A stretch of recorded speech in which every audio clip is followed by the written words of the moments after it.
ಎಲ್ರಿಗೂ ನಮಸ್ತೆ. ಭಾರತದ ರಾಜಕೀಯ ಚಿಂತಕರಲ್ಲಿ ಒಬ್ಬರಾದಂಥ ಇವರು ಇ.ವಿ. ರಾಮಸ್ವಾಮಿ.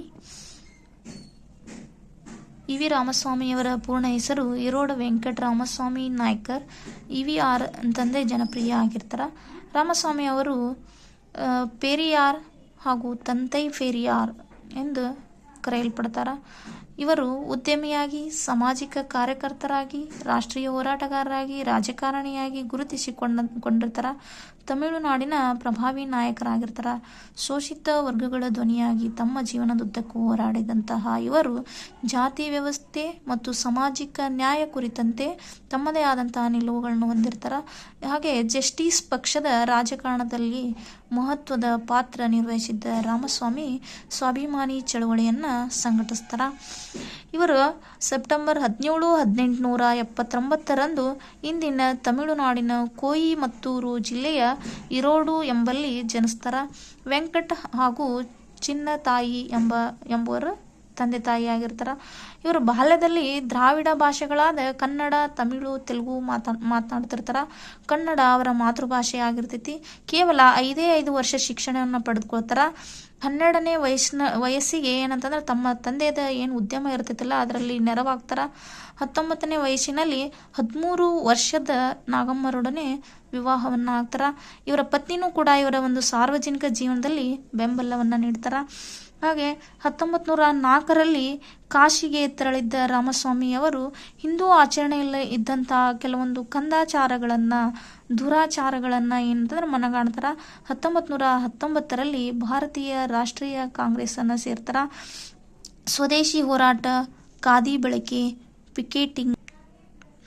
ಪಿಕೆಟಿಂಗ್ ಕೈಗೊಂಡು ಬಂಧಿತರಾಗಿರ್ತಾರೆ. ಅಸ್ಪೃಶ್ಯತಾ ಚಳುವಳಿ ಕೈಗೊಂಡು ರಾಮಸ್ವಾಮಿಯವರು ಏನಂತಾರೆ ಮೀಸಲಾತಿ ಕಲ್ಪಿಸಲು ಒತ್ತಾಯವನ್ನು ಪಡಿಸ್ತಾರೆ. ಆದರೆ ಅಲ್ಲಿ ಬ್ರಾಹ್ಮಣರ ಪ್ರಾಬಲ್ಯ ಇರ್ತೈತಿ ಸಮಾಜದಲ್ಲಿ. ಆ ಪ್ರಾಬಲ್ಯದಿಂದ ಏನಾಗ್ತೈತಿ ಅಂದ್ರೆ ಅವ್ರ ಚಳುವಳಿ ಸಫಲವಾಗೋದಿಲ್ಲ. ಆದ್ದರಿಂದ ಅವ್ರು ಏನಂತಂದ್ರೆ ಕಾಂಗ್ರೆಸ್ನಿಂದ ಹೊರಗೆ ಬರ್ತಾರೆ. ಕಾಂಗ್ರೆಸ್ನಿಂದ ಹೊರಗೆ ಬಂದ ಬಳಿಕ ಏನಂದ್ರೆ ಜಸ್ಟಿಸ್ ಪಕ್ಷದ ಒಂದು ಸಕ್ರಿಯ ಕಾರ್ಯಕರ್ತರಾಗ್ತಾರೆ. ಇವರು ಬ್ರಾಹ್ಮಣತ್ವದ ವಿರುದ್ಧ ಹೋರಾಡ್ತಾರೆ. ಜೊತೆಗೆ ಸ್ವಾಭಿಮಾನ ಚಳುವಳಿಯನ್ನು ಕೈಕೊಂಡು ಪ್ರತ್ಯೇಕ ದ್ರಾವಿಡ ನಾಡಿನ ರಚನೆಗೆ ಒತ್ತಾಯವನ್ನು ಹೇರ್ತಾರೆ. ತಮಿಳು ಭಾಷೆಯ ಸಾಪ್ತಾಹಿಕ ಕುಡಿಯರಸು ಹಾಗೂ ಆಂಗ್ಲ ಭಾಷೆಯ ರಿವೋಲ್ಟ್ ಅನ್ನುವಂತಹ ಪತ್ರಿಕೆಗಳನ್ನ ಪ್ರಾರಂಭಿಸ್ತಾರೆ. ಸ್ವತಂತ್ರೋತ್ತರ ಭಾರತದಲ್ಲಿ ಕೇಂದ್ರದ ಒಂದು ಹಿಂದಿ ಹೇರಿಕೆಯ ಒಂದು ವಿರುದ್ಧ ಹೋರಾಟದಲ್ಲಿ ರಾಮಸ್ವಾಮಿಯವರು ಮಹತ್ವದ ಪಾತ್ರವನ್ನು ನಿರ್ವಹಿಸ್ತಾರೆ. ಅಂತಿಮವಾಗಿ ಡಿಸೆಂಬರ್ 24, 1973ರಂದು ರಾಮಸ್ವಾಮಿಯವರ ನಿಧನವನ್ನು ಹೊಂದ್ತಾರೆ. ಸ್ವಾಭಿಮಾನ ಚಳುವಳಿಯಲ್ಲಿ ಇ.ವಿ. ರಾಮಸ್ವಾಮಿಯವರ ಪಾತ್ರ. ಇವರು ಸ್ವಾಭಿಮಾನ ಚಳುವಳಿಯಲ್ಲಿ ನೇತೃತ್ವವನ್ನು ವಹಿಸ್ಕೊಳ್ಳಿಕ್ಕೆ ಮೂಲ ಕಾರಣ ಅಥವಾ ಹಿನ್ನೆಲೆ ಏನಂತಂದ್ರೆ ಇವರು ಬಾಲಕರಾಗಿದ್ದಾಗಿನಿಂದಲೂ ಅವ್ರ ಮನೆಯಲ್ಲಿ ಆತಿಥ್ಯವನ್ನು ಸ್ವೀಕರಿಸಲಿಕ್ಕೆ ಬರುವಂತಹ ಪಂಡಿತರ ಒಂದು ಚರ್ಚೆಗಳಿಂದ ಏನಂದ್ರೆ ಪ್ರಭಾವಕ್ಕೊಳಗಾಗಿರ್ತಾರೆ. ಇವರು ಯೌವನಾವಸ್ಥೆಗೆ ಬಂದಾಗ ಹಿಂದೂ ಧರ್ಮಾಚರಣೆಯಲ್ಲಿನ ಹಲವು ಒಂದೇನಲ್ಲಿ ಕಂದಾಚಾರಗಳು, ದುರಾಚಾರಗಳು ಇರ್ತಿದ್ವು. ಅವುಗಳು ಇವ್ರಿಗೆ ಏನಂತಂದ್ರೆ ಅಸಂಬದ್ಧ ಅಂತ ಅನಿಸಿರ್ತವು. ಅದರೊಡನೆ ಕಾಶಿ ಯಾತ್ರೆ ಸಮಯದಲ್ಲಿ ಉಂಟಾದಂಥ ತಾರತಮ್ಯ ಅನುಭವಗಳು, ಆಗ ಕಾಂಗ್ರೆಸ್ನಲ್ಲಿ ಎದುರಿಸಿದ ತೊಡಕುಗಳು, ಈ ಸಮಾಜದಲ್ಲಿನ ವಿವಿಧ ಒಂದು ಕಳಂಕಗಳು ಏನಂತಂದ್ರೆ ರಾಮಸ್ವಾಮಿಯವರನ್ನ ಚಿಂತಿತರನ್ನಾಗಿ ಮಾಡ್ತವು. ಈ ಸಮಯದಲ್ಲಿ ದ್ರಾವಿಡ ನಾಡಿನ ಜನರ ಪರಿಸ್ಥಿತಿ ಸುಧಾರಣೆಗೆ ಎಸ್ ರಾಮನಾಥನ್ ಅನ್ನುವಂತಹವರು ಏನಂತಂದ್ರೆ ಸ್ವಾಭಿಮಾನ ಚಳುವಳಿಗೆ ತಮಿಳುನಾಡಿನಲ್ಲಿ ಚಾಲನೆಯನ್ನು ನೀಡ್ತಾರೆ. ಅವಾಗ ರಾಮಸ್ವಾಮಿಯವರು ಏನಂತಂದ್ರೆ ಈ ಚಳುವಳಿಯ ಒಂದು ನಾಯಕತ್ವ ವಹಿಸಿ ಅದರ ಬಲವರ್ಧನೆಗೆ ಶ್ರಮಿಸ್ತಾರೆ. ಈ ಸ್ವಾಭಿಮಾನ ಚಳುವಳಿ ಅಂದ್ರೆ ಏನು ಅಂತಂದ್ರೆ, ಸ್ವಾಭಿಮಾನ ಚಳುವಳಿ ಅಂತಂದ್ರೆ ಅಸ್ತಿತ್ವದಲ್ಲಿ ಇರುವಂತಹ ತಾರತಮ್ಯಯುತವಾದಂಥ ಹಿಂದೂ ಸಾಮಾಜಿಕ ವ್ಯವಸ್ಥೆಯನ್ನು ಸಂಪೂರ್ಣವಾಗಿ ನಿರ್ಮೂಲನೆಗೊಳಿಸಿ ಒಂದು ಸಮಾನಯುತವಾದಂತಹ ಸಮಾಜವನ್ನು ಸೃಷ್ಟಿಸುವುದಾಗಿರ್ತೈತಿ.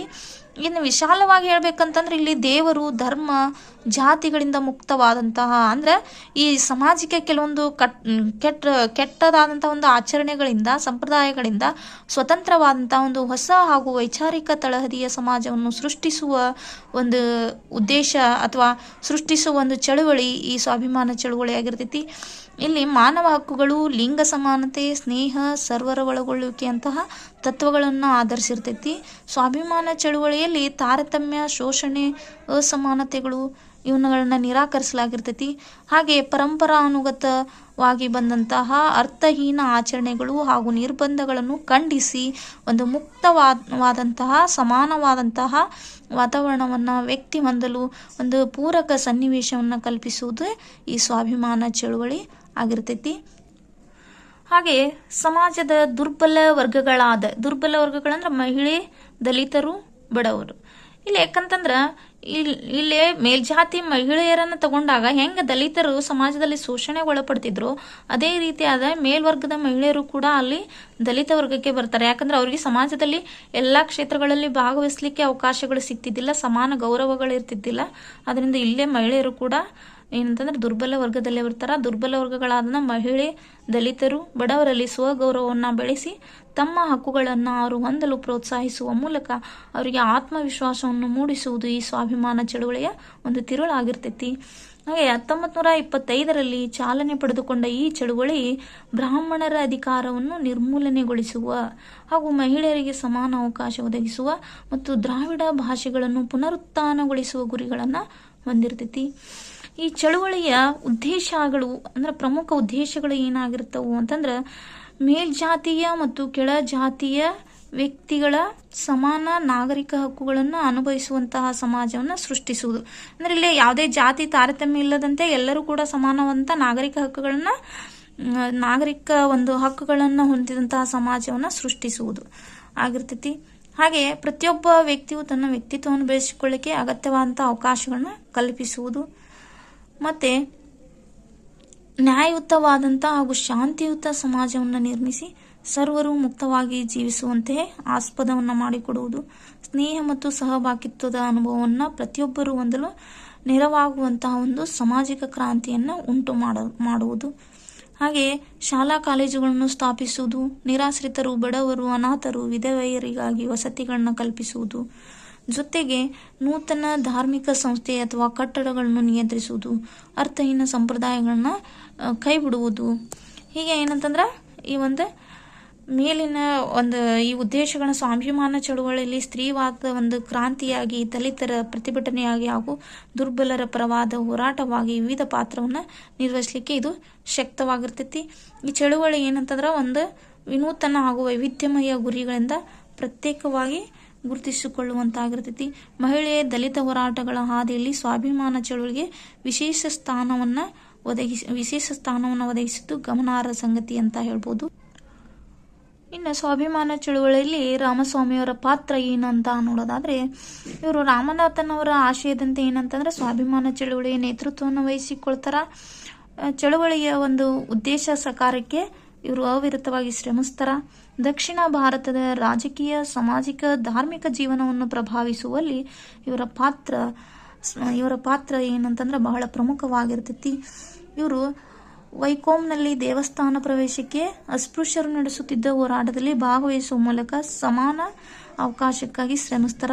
ಹಾಗೆ ವ್ಯಕ್ತಿ ಸ್ವಾತಂತ್ರ್ಯವನ್ನು ಬೆಂಬಲಿಸಿ ಅಂತರ್ಜಾತಿ ವಿವಾಹ, ವಿಧವಾ ಪುನರ್ವಿವಾಹ, ಪ್ರೇಮ ವಿವಾಹಗಳಿಗೆ ಚಾಲನೆ ನೀಡುವ ಮೂಲಕ ಸ್ವಾಭಿಮಾನವನ್ನು ಪ್ರೋತ್ಸಾಹಿಸುವುದರೊಡನೆ ಸಾಮಾಜಿಕ ಪರಿವರ್ತನೆಗೆ ಪ್ರಯತ್ನ ಪಡ್ತಾರೆ. ನಂತರ ಲಿಂಗ ಸಮಾನತೆಗೆ ಆದ್ಯತೆ ನೀಡುವ ಮೂಲಕ ಮಹಿಳಾ ಸಮುದಾಯದಲ್ಲಿ ಸ್ವಾಭಿಮಾನವನ್ನು ಇಮ್ಮಡಿಗೊಳಿಸ್ತಾರ. ಪುರುಷರಿಗೆ ಸಮಾನವಾದ ಶಿಕ್ಷಣ ಮತ್ತು ಉದ್ಯೋಗಾವಕಾಶ ಕಲ್ಪಿಸಿ ಸ್ವಗೌರವವನ್ನು ಬೆಳೆಸ್ತಾರ. ಇನ್ನು ದೇವದಾಸಿ, ಬಾಲ್ಯ ವಿವಾಹ, ವಿಧವಾ ವಿವಾಹ ನಿಷೇಧದಂತಹ ಕಳಂಕಗಳನ್ನು, ಪಿಡುಗುಗಳನ್ನು ಸಮಾಜದಿಂದ ಕಿತ್ತೊಗೆದು ಒಂದು ಮುಕ್ತವಾದಂತಹ ವಾತಾವರಣವನ್ನು ಒದಗಿಸಿ ಸ್ತ್ರೀ ಸಮುದಾಯ ಬದುಕುವಂತೆ ಬಯಸ್ತಾರ. ಸಾರ್ವಜನಿಕ ಸ್ಥಳಗಳಲ್ಲಿ ಹರಿಜನರು ಏನು ಪ್ರತ್ಯೇಕವಾಗಿ ಕೂಡಬೇಕಾಗ್ತಿತ್ತಲ್ಲ, ಆ ಆಚರಣೆಯನ್ನು ಹೋಗಲಾಡಿಸಲಿಕ್ಕೆ ಪ್ರಯತ್ನ ಮಾಡ್ತಾರೆ. ಹಾಗೆ ಬ್ರಾಹ್ಮಣತ್ವದ ಖಂಡನೆ, ಭಾಷಾ ಸಮಾನತೆ, ಕಂದಾಚಾರಗಳ ನಿವಾರಣೆಗಳಂತಹ ಕ್ರಮಗಳಿಂದ ಸಾಮಾಜಿಕ ಪರಿವರ್ತನೆಗೆ ಶ್ರಮಿಸ್ತಾರೆ. ಹೀಗೆ ಏನಂತಂದ್ರೆ ಈ ಒಂದು ಸ್ವಾಭಿಮಾನ ಚಳುವಳಿ ಏನಾಗಿರ್ತೈತಿ ಅಂದ್ರೆ ಸಾಂಪ್ರದಾಯಿಕ ಆಚರಣೆಗಳನ್ನ ಕಿತ್ತೊಗೆಯುವ ಮೂಲಕ ಬ್ರಾಹ್ಮಣರ ಏಕಸ್ವಾಮ್ಯವ ಕ್ರಮೇಣ ಏನಂತಂದ್ರೆ ಕ್ಷೀಣಗೊಳ್ಳಲು ಕಾರಣ ಆಗ್ತೈತಿ.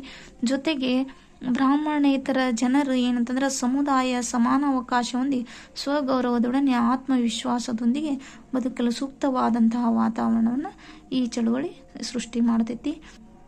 ಹೀಗೆ ರಾಮಸ್ವಾಮಿಯವರ ನೇತೃತ್ವ ವಹಿಸಿದಂತಹ ಒಂದು ಸ್ವಾಭಿಮಾನ ಚಳುವಳಿ ಹೇಗೆ ಜಯಪ್ರಕಾಶ್ ರವರು ಒಂದು ಸಂಪೂರ್ಣ ಕ್ರಾಂತಿಯನ್ನು ಕೈಗೊಳ್ತಾರೆ. ಅವರು ಎಲ್ಲ ಕ್ಷೇತ್ರಗಳಂದರೆ ಸಾಮಾಜಿಕವಾಗಿ, ಆರ್ಥಿಕವಾಗಿ, ರಾಜಕೀಯವಾಗಿ ಎಲ್ಲ ಥರನಾಗಿ ಕ್ರಾಂತಿ ಆಗಬೇಕು ಅಂತ ಹೇಗೆ ಅವರ ಒಂದು ವಿಚಾರಧಾರೆ ಇರ್ತೈತಿ, ಅದೇ ರೀತಿಯಾಗಿ ಈ ಒಂದು ಸ್ವಾಭಿಮಾನ ಚಳುವಳಿ ಏನಂತಂದ್ರೆ ಸಮಾಜದಲ್ಲಿ ಸಾಮಾಜಿಕವಾಗಿ ಒಂದು ಸಂಪೂರ್ಣ ಕ್ರಾಂತಿ ಮಾಡುತ್ತೆ ಅಂತ ಹೇಳ್ಬೋದು.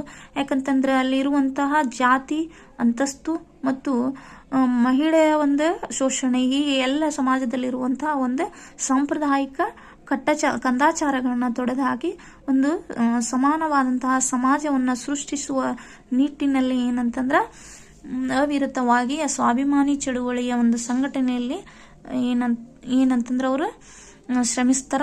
ಅವರ ಒಂದು ಸಮಾನವಾದ ಸಮಾಜಕ್ಕೆ ಅಂದರೆ ಪರಿವರ್ತನೆ ಆದಂಥ, ಸುಧಾರಣೆ ಆದಂಥ ಸಮಾಜವನ್ನು ತರಲಿಕ್ಕೆ ಅವಿರತವಾಗಿ ಏನಂತಂದ್ರೆ ಪ್ರಯತ್ನಿಸಿದ್ರು ಅಂತ ಹೇಳಿದರೆ ತಪ್ಪಾಗಲಿಕ್ಕಿಲ್ಲ. ಇದು ಏನಂತಂದ್ರೆ ರಾಮಸ್ವಾಮಿಯವರ ಒಂದು ಸ್ವಾಭಿಮಾನ ಚಳುವಳಿ ಮತ್ತು ಅವರ ಜೀವನ ಚರಿತ್ರೆ.